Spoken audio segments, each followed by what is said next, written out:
আসসালামু আলাইকুম। আজকে আমি আপনাদের সঙ্গে শেয়ার করব আমি আমার ছোট্ট সোনাকে জবের পাশাপাশি কিভাবে সময় দিয়ে থাকি।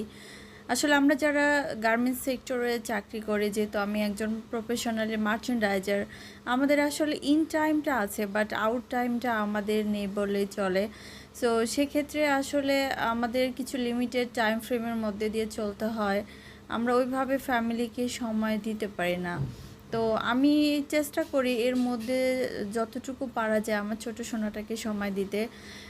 এক্সাম্পল, আমি আসলে আমার একটা ইন্টারভিউ ছিল গুলশান ২ আর আমি যেহেতু ইন্টারভিউগুলো কখনোই মিস করি না, সবসময় চেষ্টা করি যে কোনো ধরনের ইন্টারভিউ কলে আমি সেখানে অ্যাটেন্ড করতে। সো আমি উত্তরায় থাকি আর এখান থেকে আমার গুলশান ২ যেতে বেশ কিছুটা সময় লেগেছে। সো এই সময়টা আমি আমার ছোট সোনাটাকে দিয়েছি আর আমি এভাবেই চেষ্টা করি।